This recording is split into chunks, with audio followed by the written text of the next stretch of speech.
If you can be a leader though, that knows how to crack the whip and knows how to influence and knows how to build culture and says, hey veteran, as long as you plug into our system and follow our culture that's proven to be successful, you're gonna love it here. But if you try to make up your own way of doing things, this is gonna be the most weird scenario, and you'll probably last a very short time. And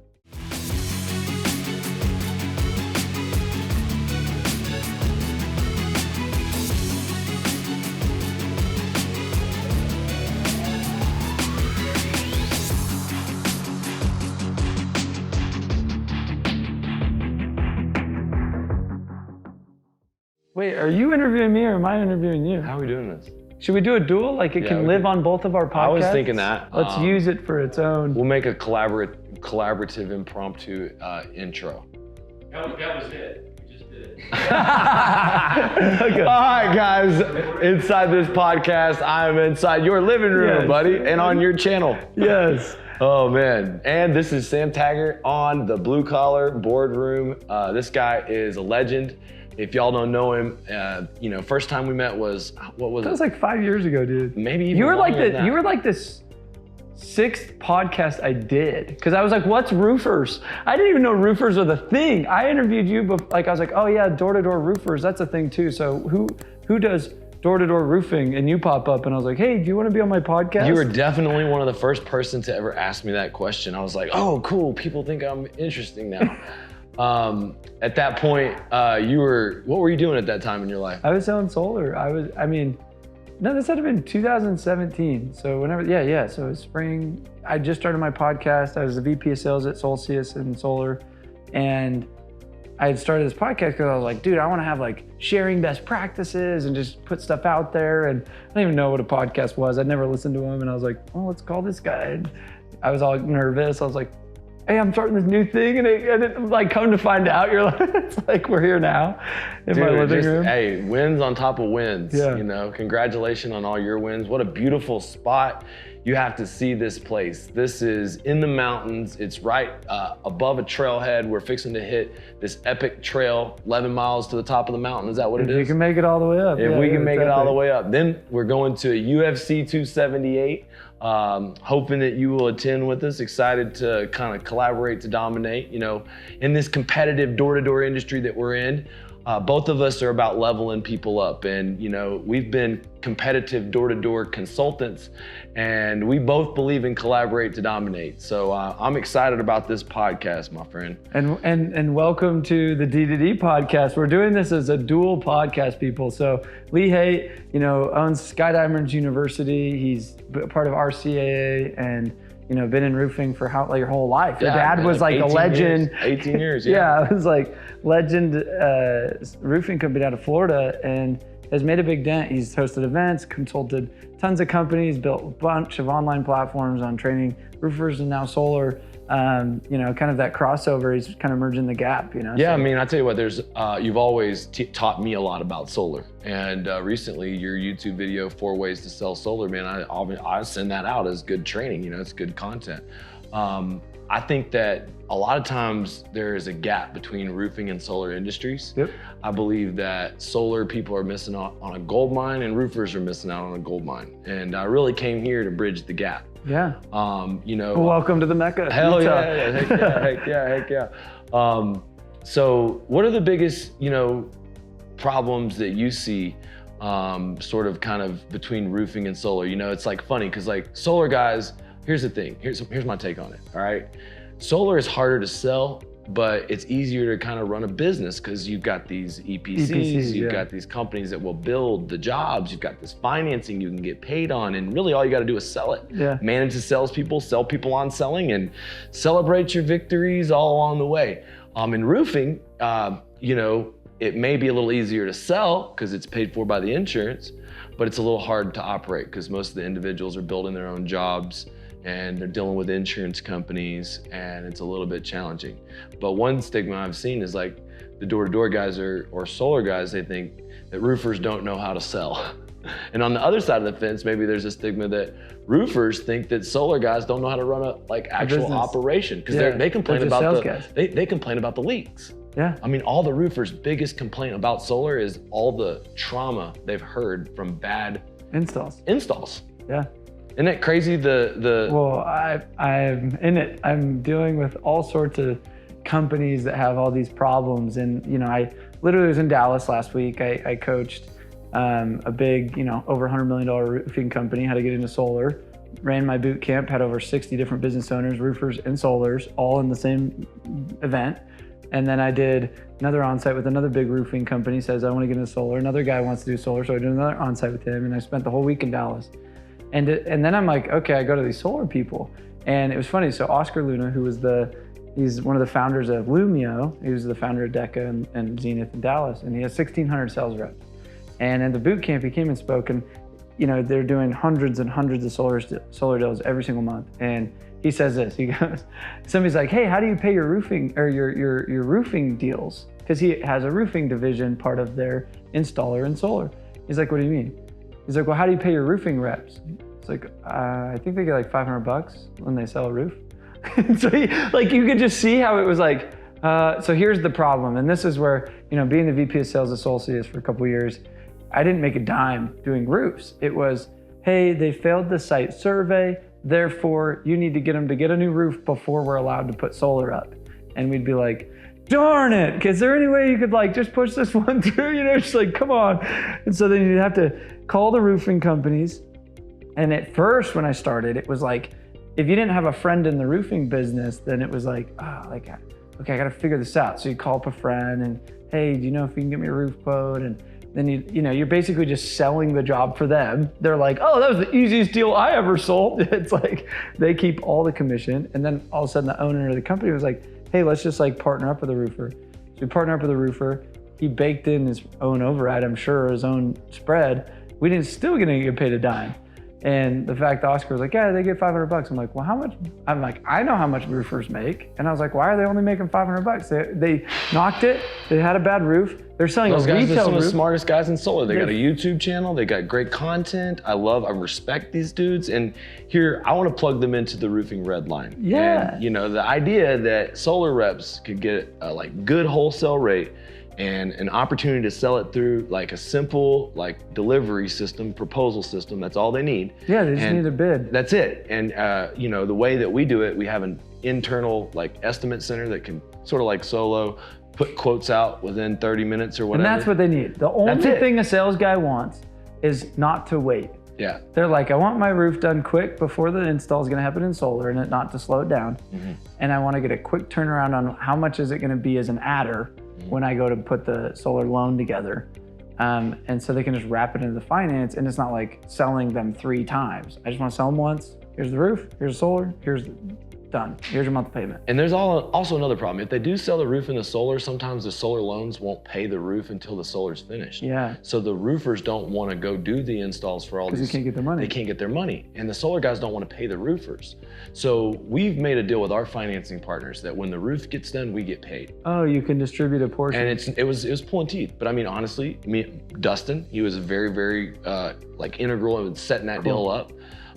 But what we want to do is we want to plug roofers into guys like Lumio, and I can't be at every build.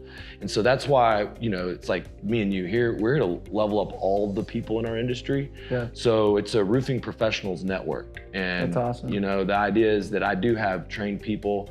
Like we got a guy here, Donovan, that won a sales contest. If Lumio sells jobs in his area, he would install them, But the idea is to give them a red line, give their sales guys an opportunity to sell it over that red line. Yep. Let Donovan get paid when he's done with the roof. Let their sales rep get paid when they're done with the roof, and actually not have it affect the solar loan at all. They can actually have a separate home improvement loan that goes up to 50 to 100,000, or roll it all into one loan.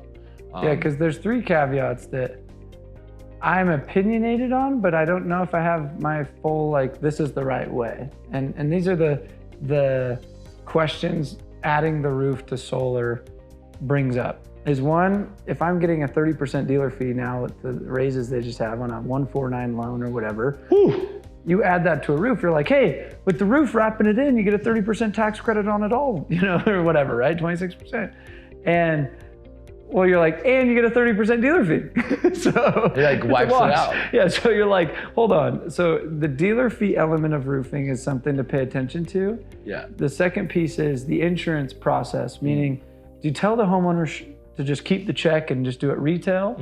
Do you, how does that supplementing work? So I'm curious your 2 cents on working these through are the this. perfect questions. Yeah. We got into the meat and potatoes of it. Yeah, this is meat and potatoes, because I know my 2 cents. I'm curious what you'd say. So first and foremost, of course, all the financing companies want you to roll the roof into the solar loan. 100%. That's, of course, the direction many of them want to guide you to. But there's some companies that have set up a separate home improvement loan, and that separate home improvement loan, it doesn't have the same dealer fees. And let's just take one company, for example, Goodleap. They're really trying to break into the home improvement space. So to be competitive, there is no dealer fees. And a lot of these changes that are coming along, getting pressed along to solar, aren't getting pressed along to the home improvement side. And so through Goodleap, I can get a secondary loan for the home. If there's a 650 credit score, it's gonna be 30,000. If it's a 700 credit score, it's gonna be 50,000. If it's above like 720, it's gonna be 100,000. And then As a home improvement loan, much more like a Green Sky or a... Yeah, even better than Green Sky, because Green Sky's got like a bunch of different... yeah, but I'm just saying like a normal home improvement. A normal home improvement loan. Yeah. All right, so the roofing dealer model would just allow our company to provide that same kind of like login and access the way sort of a solar dealer does. And they can just process that deal and get paid a commission, and I'll get So you would sign the solar deal at 30,000, let's say it's at whatever you sell solar at. And then you would say, can you use the same credit application and approval and just say they were approved here, therefore they're approved here? Do you have to run it twice, or how's that work? We do run it twice. Okay. But I mean, we're working through the kinks of the process. This is sort of like a beta testing thing. That's cool. And me getting with a company like Goodleap that's really getting into home improvement and in solar, it's been this like over the last 6 months, all of our like working together that's made a bunch of forward movement. Them connecting me with solar sales organizations and me bringing roofing companies on board to sell solar. Yeah. And so if you don't have a dealer fee of 30%, of course, then it's not a problem. All right. So the second part about it is the insurance claims process. Yep. And really it just comes down to training. It comes down to understanding the process and how it works.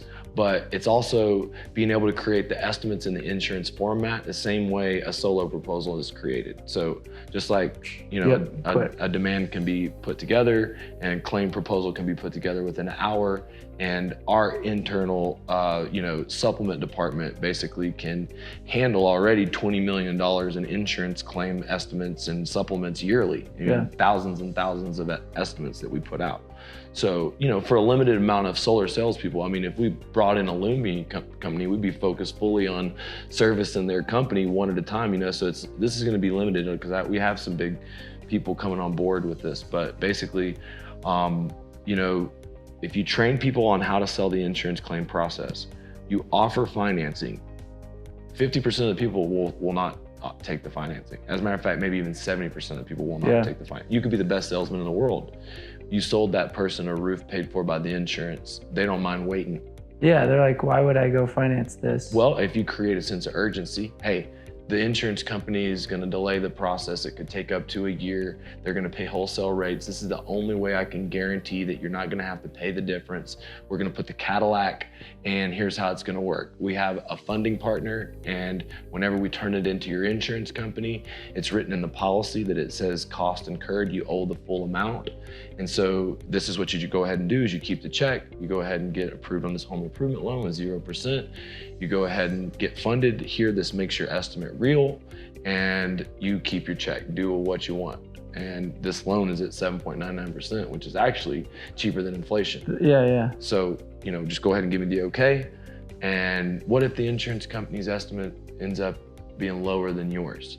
Well, here on this policy, it says that whatever you spend, they will pay. And so if, they don't pay, then we'll hold them accountable. But this is the best way to do it. Go ahead and sign here. After that pitch, still 30 and 40% of people are like, I don't want to do that. Yeah, they want to wait. So you would then, you would then just sell them the solar. Yeah. But you're gonna wait till they get the insurance. They gotta get, because here's the thing, because I now gotta wait to do your roof. You read a lot of Stoic books, or you're Ryan Holiday, right? Yep. You're a fan of there's this book, The Obstacle in the Way. Yep. So he talks about how the king took a big rock and put it out in his community. And basically the rock was blocking a street, a major thoroughfare, and he wanted to watch to see if the people would be smart enough to move the rock. Or if they'd just be like, oh my God, a rock, or they would ignore the rock, or they would just complain about the rock. Yeah. You're right? Yeah. Well, that's what happened for a whole day. And somebody got smart enough to get a stick, lift with leverage, get a helper, 2 or 3 people lift the rock. When they lifted the rock, there was gold underneath the rock, because the king's like, hey, you figured it out. Well, all the solar people that are worried about a 30-day install and switching company to company, what you're doing is you're looking at the rock. Because if you look at basically the obstacle as an opportunity to earn the roof, you can sell the roof on basically 40% of solar deals. And on an insurance claim, it's the easiest sell. Hey, I can get your roof paid for by the insurance. So it gets me in the door easier. If there's been 18 solar door knockers, if you got an old roof, I'm not coming at you with the solar pitch. Yeah. I'm coming at you with, I can get you a roof paid for by the insurance pitch. Then I'm gonna tell you, hey, if the insurance doesn't pay, we have a secondary option where you can get a practically free roof. All I need is a copy of your power bill. Nope, look, we're not gonna go into the details. It's all about home efficiency. I'm gonna see how much of this $362 billion you qualify for. Yes, solar is a part of it. We'll talk about that later, but there's a lot of other stuff a part of that. I just need a copy of the bill. And this is in case the insurance company doesn't pay. That was good. That's good. That's, it's not even mine. It's my director of solar, Daniel. He's kind of been developing, and that pitch in Florida, very competitive. Yeah. We found the best way to get solar off the internet is through insurance claim roof replacement internet ads. Because it's cheap. Yeah, it's cheap ad. Because hey, I can get your roof paid for by the insurance company. Click the link below. Or get your free solar calculator and sign up for a $70,000 loan. They're all doing the same thing. So, I love this. Creative. If anybody's listening to this, we're getting the juices going. Now here's the question. If the insurance pays for the solar and all they had to do is pay their deductible, can I claim the full solar full roof payment on my taxes? Of the $30,000 roof, can I claim that, or can I only claim the deductible, or how's that work? Now, this is the part where I have to say, you need to talk to your CPA and your attorney to get the details, because there's going to be gray area, black and white, different types of CPAs. But my CPA that wants to save me every dollar says there's been no precedent set. So basically, because technically you're getting a $30,000 you're getting a roof, bro. So you had to do the roof to do the solar. Who cares? Your insurance paid for it. They owe you the tax credit. Now, when there's 88,000 new IRS agents and they're picking us apart, maybe these are some of the things they might really get under the nitty-gritty too. I'm not gonna say that there won't be questions, but I've never had it be a problem, and we claim it for all our customers, and we tell our customers. Yes, and I'm glad you preface that way, because there is no written codes here, and it's all about, it's just like text. It's like, can I write off going to dinner with my girlfriend? Right. As long as it was a business meeting, you could technically pull. I did a company trip to PAL, so all of it's a write-off, but we all had fun. You know what I mean? So there's elements of that in coaching, and so, and I say this, guys. I'm saying this about the gray, right? I never want to teach anybody to do anything stupid, but it is kind of an interesting sales strategy. Is if they were understanding, hey, talk to your CPA, and if your CPA is on board with this. You take a $20,000 roof plus a $30,000 system, it's $50,000, you get a 30% tax credit as of next year. Call it, what is that?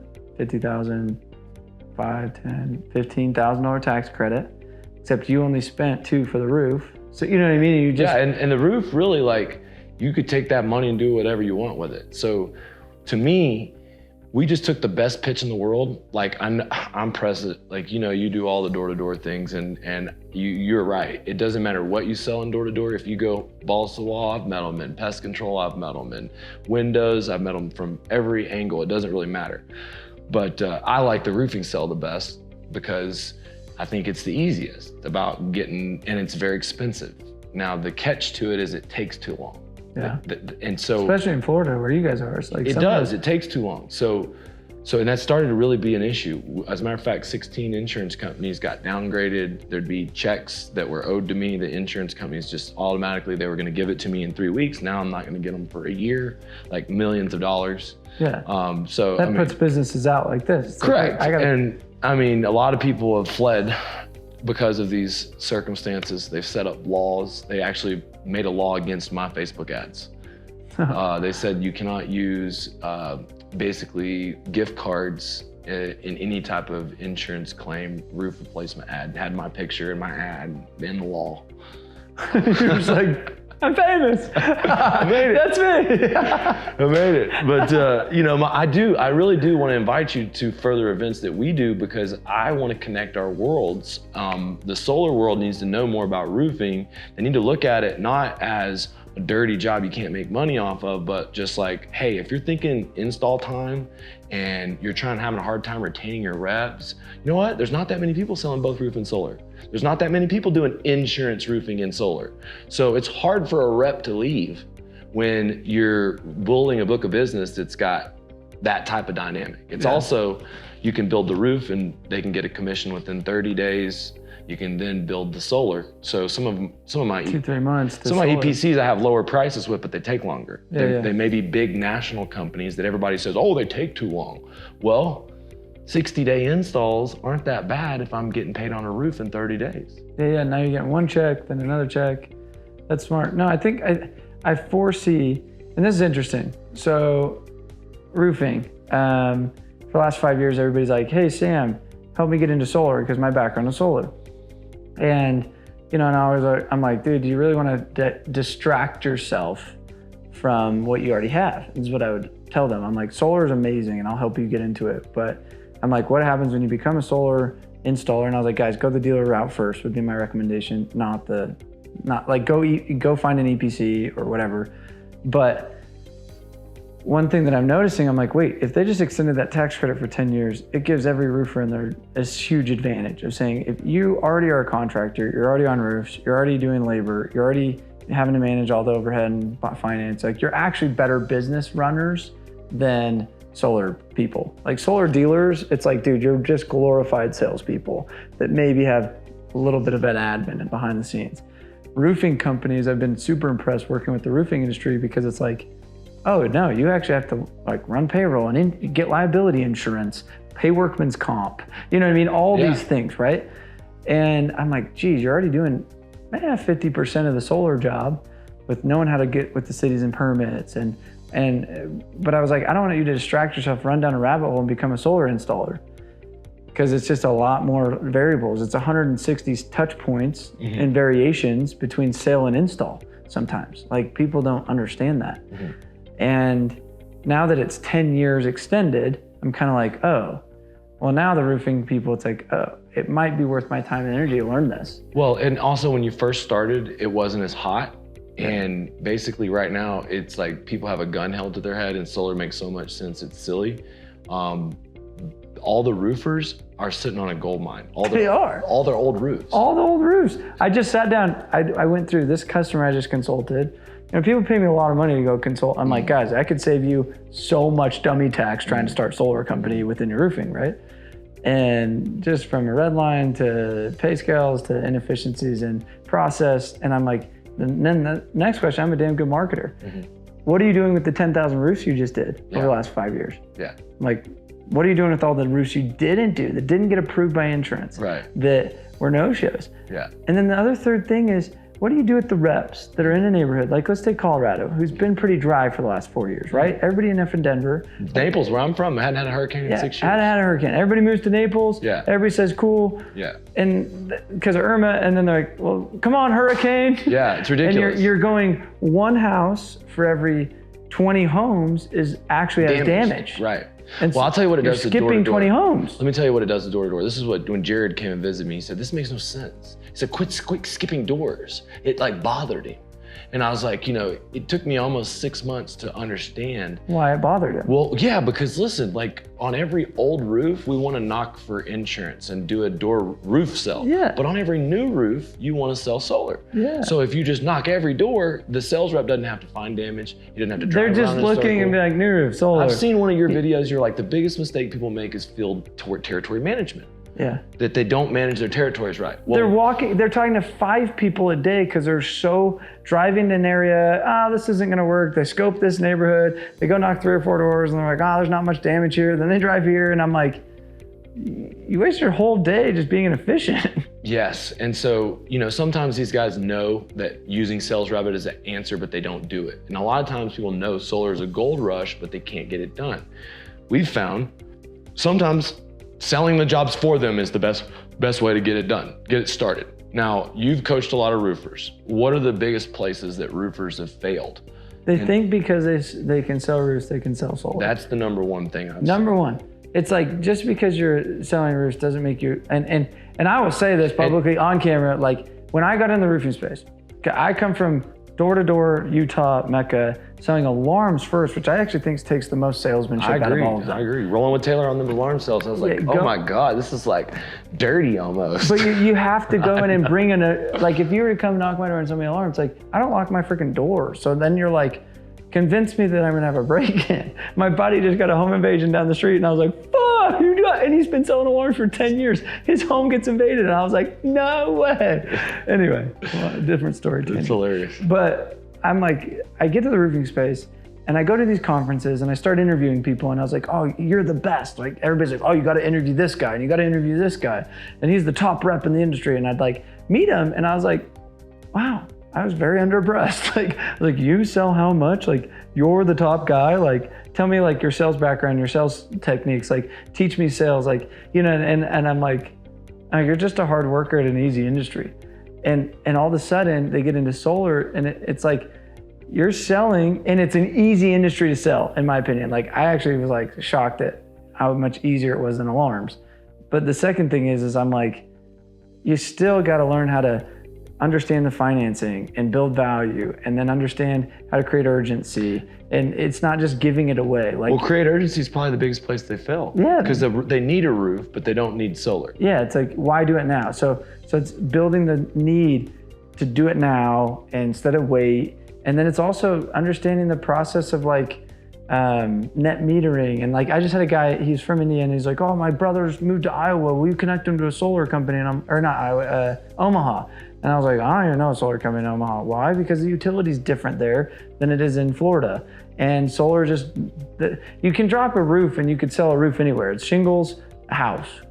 Solar, tax laws, net metering, utility costs, the deregulated versus regulated. Like there's different elements that you've got to understand. You could be knocking the same street in Dallas and have a whole different conversation with different people on the same street because they're on a different utility. You know what I mean? So yeah, Dallas is tough. That's one of the things that I've found is a big mistake I made, even with some of my friends and family, is some of these systems, they don't even really publish that they're not really given return on. Yeah, if you don't know that, then, dude, I've had friends go out. I'm telling you, I had a friend go out to West Texas, and the manager who's supposed to train him goes and is like, hey, you double the offset. So give them like a 200% offset because you're going to get a check from the utility company at the end of the year for everything you excessively produced. And they're like, oh, sweet. So they go sell double the system size. Guess that's one way to pump your numbers up. Yeah, exactly. I'm like, well, good job. And I was like, now how do you feel? Like when I told them that's not how it is. And then all of a sudden, I've had reps come in, and this is where people, if they don't understand it, can actually really screw over people. I think the solar industry is an eye-opening through a lot of litigation and a lot of stress will happen because a lot of influx, they're undertrained. Yeah. Is they come in and they're like, you're going to get a $10,000 tax credit, but the kid that's 22 doesn't even know what a freaking tax credit is because he's never really made money. And he's like, you know, and the homeowner's like, no, I don't pay taxes. And the kid's like, oh, really? Like, you don't? Like, they don't even know that they're W-2'd and it's taken out of their W-2 because they're a dumb homeowner. And so, you know, it's like you got two dumb people talking about tax credits and they don't even know how that works. And all of a sudden they're like, I didn't get a tax credit in the spring, or they didn't even know they had to fill out a form. And so then they didn't even get it because they didn't even know to tell the CPA because they just do H&R Block and didn't even think solar. And all of a sudden their bill goes double because the 18 months period breaks. And you know what I mean? You think of that and it's like, that hurts a homeowner. Like that hurts a whole industry. It hurts the industry. Well, what it also does, I think, you know what? When guys skip doors in roofing, when the storm goes away, it kills their heart to go out there and knock doors. And what it does when a solar sales rep rips people off to make a living is it kills his heart. He don't go out there confidently offering. No.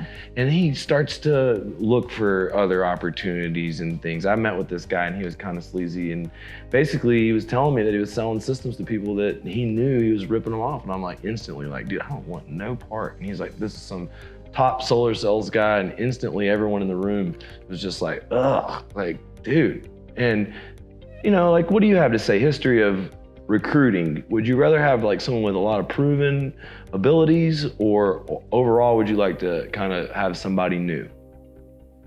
Great question. I did well with the new. I'm not going to discredit the proven, like the veteran reps. And we have a recruiting summit coming up in October, and we talk a lot about this. It's in San Diego, and we have 100 people there, and it's 3 days just on recruiting. And I've always asked that question because I think a lot of companies are like, oh, we don't recruit veterans. And I'm like, there's some reason that is a thing.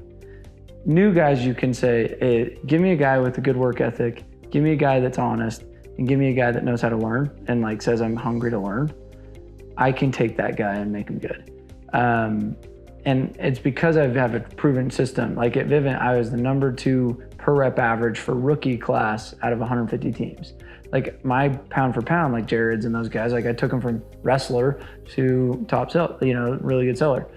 And it's like, for me, I like molding people in my steps, my system, but I'm not afraid to go recruit a vet, because the problem where people bitch about vets is they don't have the ability to gain the influence. They're usually going after vets off of, I have leads, I pay more, you know what I mean? Like you're disgruntled.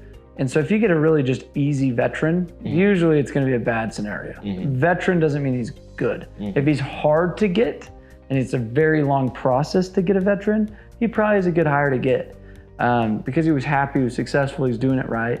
A lot of people walk around faking their numbers, got fired from their last company, or couldn't hack it and try to come up with excuses at their last companies. And so they're just looking for an easier answer, and that ends up being you, then that's a bad problem.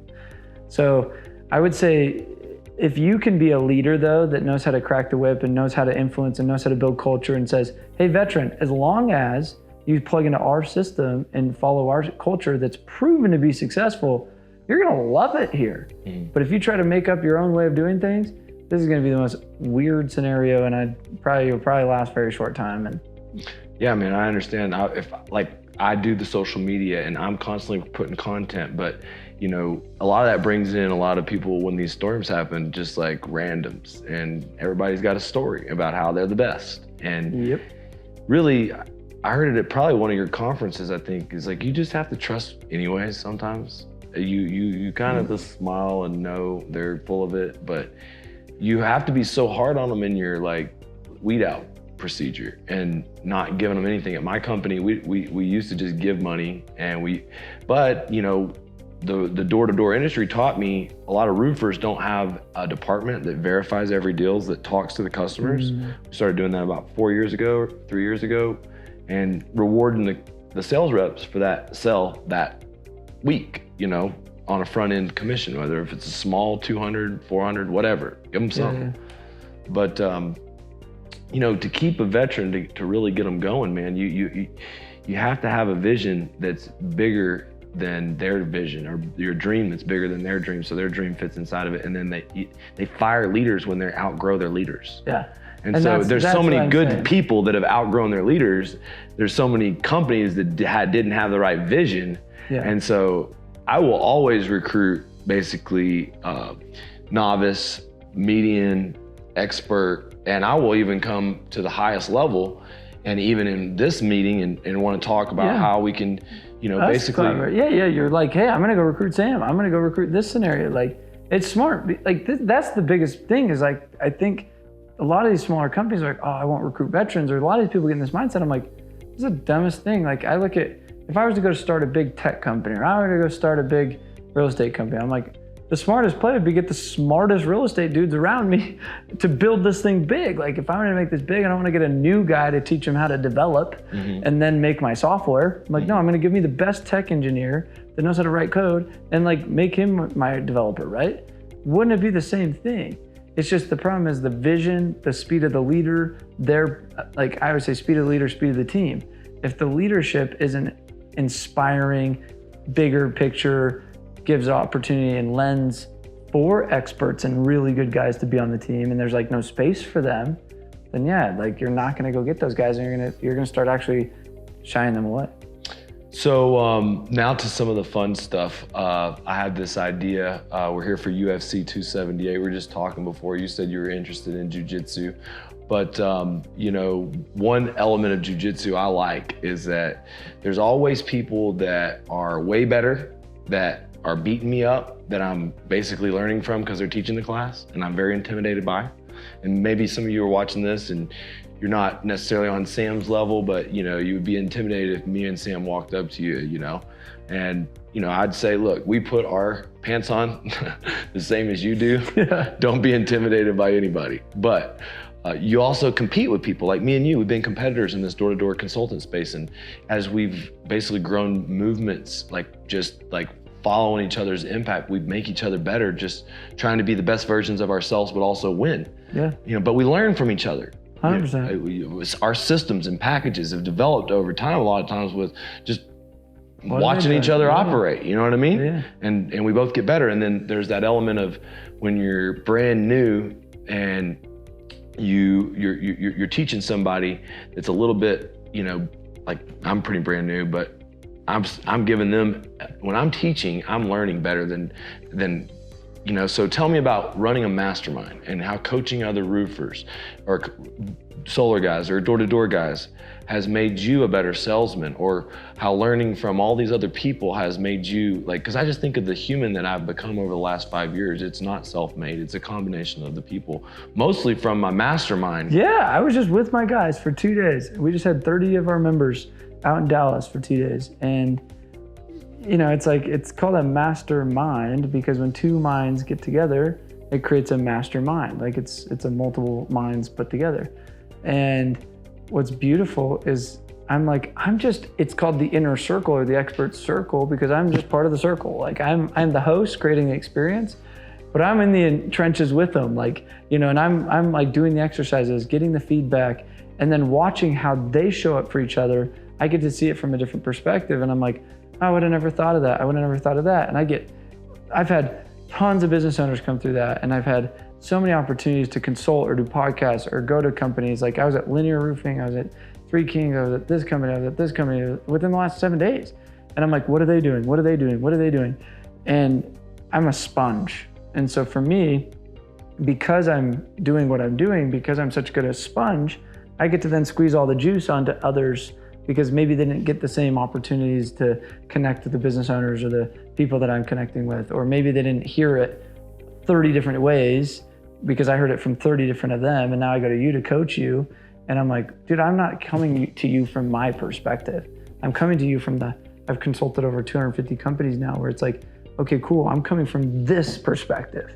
So what value does that have for you? Where you're coming from your perspective and your box. And so when I approach this, it's like, I'm gonna tell you Sam's box, I'm gonna tell you the boxes of all the other people that are relevant, and then we're gonna talk about your box, and then let's come up with the best answer. Let's come up with the best solution. Because I think that too often we neglect, or our ego gets in our way of saying oh, this is the right answer. And I was like, dude, I could debunk every little thing that I've taught off of somebody doing the opposite way, and somehow it's working. And I'm like, okay, now it's Sam's opinion, his preference, doesn't mean it's law. And then there's certain things that I'm like, that's law. Everyone is doing this and it works for everyone. So why not everyone do this? Right, man. That for me would be doing individual interviews with sales reps or doing group interviews through Zoom. Yep. You know, but you know, talk to me about some of this different stuff, because we're in the limelight. They've roasted me before, and I don't know, you always have this good boy perception, you know, but you know, things are not always easy. What are some of the toughest things that you've had to do through the last 5 or 8 years? Yeah, no, last couple of years have been an interesting journey for me, and it's so funny because the word hard is always, it's so subjective, right? Because you're like, my hard might not be your hard, and your hard might not be mine. So, you know, I look at some of these people that their spouse died, or like, you know, she just had her friend's baby die, and I was just like, oh, that's hard. I haven't had to go through anything like that. For real. But you know, I definitely scaled. Well, one, I got divorced, and that was hard in the sense of splitting up equity of, you know, your assets and splitting up parent time. That's hard. But what's so cool is it's like, it's been so fluid and it's been so wonderful, and I've never been happier. And like from the outside perspective, like, oh, that sucks, Sam. I'm like, no, I chose this, and it was the most beautiful chapter, and now I'm ready for a new chapter. And like my perception of it was just like, this was what it was exactly supposed to look like. And maybe from like society, or like the book says, get married and die till your death, and you know, and like just conditioning. And I've been able to like rewrite a lot of those traumas or those hardships, and plant medicine in the sense of mushrooms or things like that have actually helped me. And I've been very hesitant to say that. I'm in Utah, I'm in like Mormon land, and I've grown up Mormon, you know, and it's funny because the church would be like, do you sinner? And anybody, you know, that hears that. And I'm like, but what's interesting is I'm like, it's undeniable in the setting, in the context, in the way that I've used it. I felt more spiritually, more aligned, and more present to my connection to God and Source, my vision, my purpose. But I don't think it's for everybody. I think it's so that's matter of fact, like, there's like 1 in 5 people that have a reaction to schizophrenic reaction. Yeah, like I just like I'm for me it's been a piece, but like, you know, business wise, like I've hired a bunch of people. I thought like, hey, we'll create a consulting agency where we'll have agents go out and train other companies, and scaling that was really difficult because everybody comes from different ideas and backgrounds. And you know, I put a system in place, and then getting really, really high level people to follow. They all want to do their own thing. They want to do their own thing, and you're just like, guys, like, what the freak? And so I just got to a point where I was like, I'm not aligned with this. I'm done. And so I just started letting everybody go. And you know, I kind of had to drop my head count, and you know, that kind of stuff's hard because you know, people start to take things personal, and you're just like, look, this isn't where I want my business to go. And having those conversations aren't easy. And but it's led me to where I'm at today, and I'm on a mission right now that I haven't talked much about, and you'll see it coming out here soon. And it's been more eye-opening and lessons learned that have got me exactly where I'm at right now than I could have ever imagined. Well, dude, let me tell you, like my best ever, and I don't know if you've done this yet, but I went to Jackson Hole, and you know, I didn't eat a bunch of mushrooms, but basically I was by myself and just going to the top of the mountain and shredding just by yourself, listening to music. Like, talk about, oh, is it a spiritual? Are you in a guide? Do you have your preacher and your priest? Listen, you can have a spiritual experience at the top of a mountain on a snowboard, dude. Why do you think I'm right here, dude? I'm in the mountain. It's because you connect with nature on a different level. You do, man. And I'm by the beach, and so I get in the water. I go on the beach to do all those things to try to stay grounded. But you know, it's funny, I asked you if you'd watch this series. You know, if you're watching this, I'd highly recommend anyone check it out. It's called How to Change Your Mind. It's on Netflix. And this doctor who had never took any type of psychedelics went ahead and took mushrooms, MDMA, acid, and what was the last one? Peyote, maybe? Yeah, peyote, maybe. And so just to describe his experience, describe like, you know, back in the 60s and 70s, the biggest clinical use for people taking mushrooms, magic mushrooms, was cancer patients knowing they were terminal. And I can really understand that because they get a better acceptance with, you know, them passing away. And I mean, you know, it's funny to see how pharma in our world makes rules that eliminates things like that grow out of the ground, you know? Yeah, it's interesting. No, and in Peru, we have a couple spots open for anybody that's interested in ayahuasca, which they call it's the grandmother. And it's a week where we just go into the Shipibo tribe where they've been facilitating this for hundreds and hundreds of years. And they've just said, I think back, like I went to Machu Picchu, I've been to Tikal, I've been to the pyramids of Egypt, I've been to all these ancient civilizations, and you're like, they had different connections to Mother Earth and the resources and the way that they were able to construct civilizations that would blow us away today. And we wonder, like, or is it aliens? Yeah, How does it work? Yeah, and you're just like, maybe there's more power to the mind.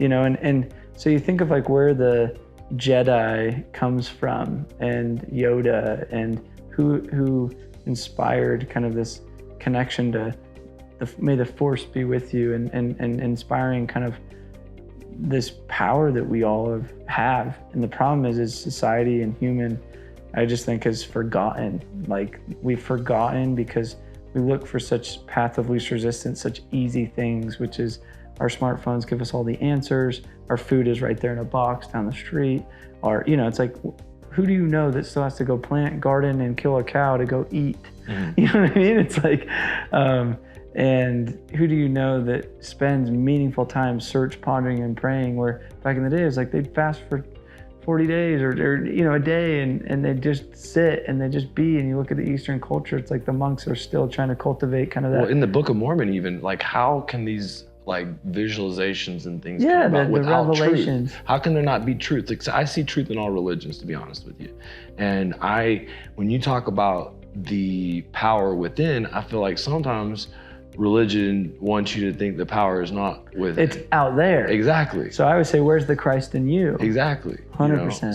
So that's how I've always felt. And, maybe I cuss too much.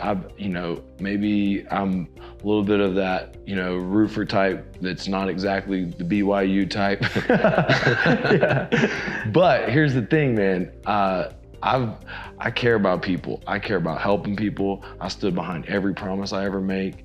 And, it's funny that you say these things because it's like, for me here recently, learning how to remove some of this stuff from my life, this people in particular that aren't on the same wavelength, it's hard to do, but there's also two right answers for me and that other person.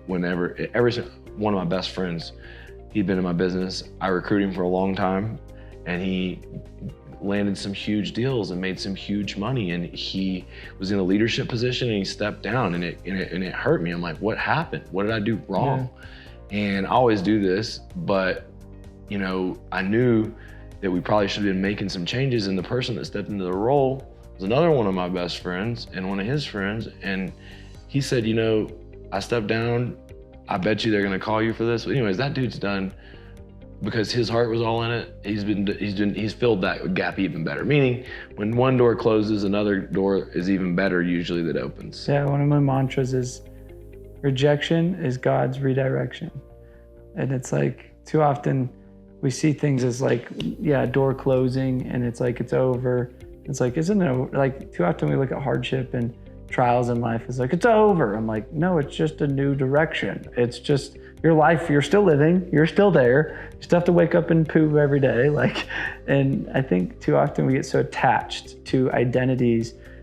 I do this for a job, I'm married to this person, I believe this, and it's like, or I do this, and it's like, well, chop your legs off, now what? I'll tell you what. You're absolutely right. And I want to, you probably ask, Lee, why are you so obsessed with this fighting stuff? And I will tell you, I've always, once you get in the position where you're the man, everyone's going to kiss your ass and tell you what you want to hear. You do get some other answers, but to some extent, pretty much you have your own constructed reality. Yes. Right? You're invincible. And everyone that we coach or sell training to, they get to construct their own reality. Yep. And they're the coolest kid in their school. Yep. Right? That's fine.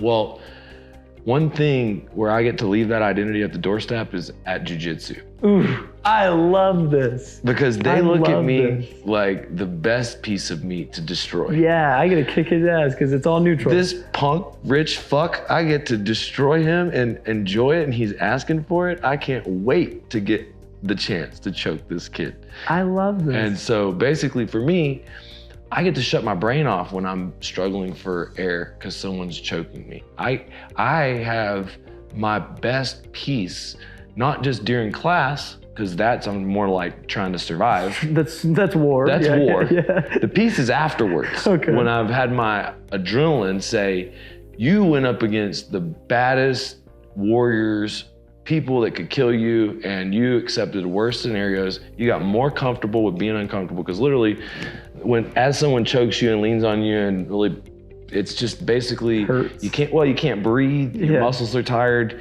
and you get to and you get embarrassed. You get embarrassed every time you lose. You get embarrassed. So the whole idea of the ego is beat by checking into the door, because my buddy here in jiu-jitsu, Coach Levi, he says, you got that hard ass who he can go beat up everybody, and he comes in jiu-jitsu class, and he comes and he partners with somebody like Levi, and you got two choices. You can pretend to be the badass, our friend Jared, he was definitely in that mode. Yep. I'm a wrestler. I've been doing this for 15 years. I could out hustle you and out strength you.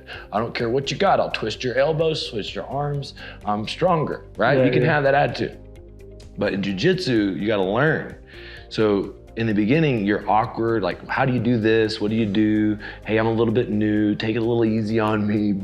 That's the proper conversation to have. Yeah. And of course, there was some violent rolls with Jared. Of course, he liked it and did good and didn't tap very easily, but he did get tapped. Yeah. And so the point is that everyone gets tapped their first day. Yeah. Everyone gets the shit tapped out of them. It's a neutralized playing field. And so I love for the first time they've been telling me, no, you need to take mushrooms and then go train. I'm like, what? That's crazy. So I did it one time and boxed, and boxing is a little bit, you get a little bit more emotional when you're bleeding and you're getting beat up like that. But so I was like, man, this is kind of intense. So I went and did jiu-jitsu, and we did this seminar, and I did it, and I was like, I actually choked out my buddy that's a brown belt for the first time. And I was like, man, this is some good. This is it. This is it. It feels good. Yeah, it feels good. This is it right here. I think there's something to be said about finding something that is humbling. I went and did yoga last week twice, and it was just here and there, and I was just the only one falling over in the damn tree pose. And I'm just this is awkward. And they don't know how much money you have. They don't care. You're still in there with your freaking sweating your balls off and hot yoga. And, it's that practice of finding things that strengthen you and stretch you it will always correlate to other areas of your life. You pushing yourself in fighting will then simultaneously push you in business. Mm-hmm. You pushing yourself in fighting will want to make you show up as a better man. You know what I mean? And you pushing yourself in business is going to make yourself want to show up better here. I hate the people that make the excuses of oh, I got fat because I was working so hard. I'm like, why wouldn't you look at this as an opportunity to holistically push every area of your life and grow yourself as a holistic man or woman or whatever? And I think fighting, it's funny, I've had, August 31st, I'm ending my workout. I said by the end of August, I'm gonna be 185, 10% body fat, and then I'm getting into yoga and I'm getting into jiu-jitsu. And so, my buddy Skip out of California, he's always been pushing, when are we starting fighting? And he's so excited to just reek on me, dude. He's way good, And I was like, no! And, so it's funny because I know it's coming, and that fear is just stewing of knowing I'm gonna get my ass handed to me. But that's what's fun about life. That's all about the curiosity of where is that level? The first time you put all that money out for your event? Yeah. You throw $600,000 at an event, and you're is anybody gonna show up? You're just am I gonna get my money back? Yeah, you have to be putting yourself in uncomfortable spots, whether that's an investment, whether that's asking a girl out that you're scared of, having a hard conversation, whether that's, fighting. I think life is about, we call it anti-fragility. This glass isn't fragile. It's fragile. You break it, it breaks, right? Humans, you break them and they get stronger. Now, let me tell you a story just to make the fights better, okay? Because I did close Kamaru Usman on Solar. It was easy. I cheated. I gave him an ambassador deal. Okay. So this is Wait, Usman that's fighting tonight? Yeah, I'm doing a solar project. You know him in solar. That's why I'm here. Oh, that's sick. Yeah. Okay. I knocked his door. That's all right. cool. When I knocked his door, I had a lead. The person who trains me basically knew him. And so he got me in the door. He was interested in solar. But basically he told my buddies, like, dude, I could have someone, sponsor me for solar. So of course I'm like, I don't sponsor. I'm gonna go over there. Yeah. We went over there. I'm going back and forth. He's looking me out of left eye. He's tough or whatever. But bottom line was, we made the deal. Of course, we're gonna knock out people's power bill if he gets knocked out at this. So you have like a little marketing thing. That's sick. Yeah, we're gonna be doing an ad campaign with ABC and all this other stuff. But the thing is, man, this guy, Kamaro, his dad got put in prison illegally. He grew up in Nigeria. He came over here. He grew up where I grew up. And, you always see that immigrant has a little bit tougher grit than guys like me and you sometimes, and basically, I was here watching this documentary about how basically his dad really was held in prison. It was really kind of it was not right for how long he did. And Kamara just used fighting as a way to like rise above, and the dude is insane as an athlete. He's like right now ranked pound for pound the best. But one of the things everybody's been saying, oh, since Lee wants to fight, all he wants to do is fight everybody. There's gonna be a new segment going on YouTube, and it's gonna be the Bull Lee beatdown. And so I'm gonna spar him. That's sick. Yeah. Dude, that's like a dream come true for probably a lot of I know, for a lot of people, dude, like, just get knocked out by the champ. Yeah. But not just him. I got a whole list. And that's cool. You talk about like the butterflies in your stomach. These are butterflies like. Yeah, one of the pound for pound the best. It's like, dude, just punch you once and you're like, okay, I'm done.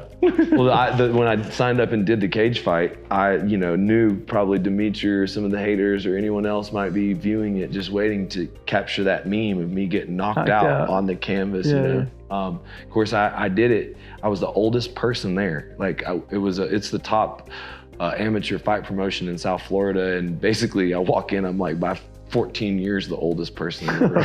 Like, what are you doing, you bald man? That's a contractor CEO. What are you doing in here trying to fight these 20-somethings?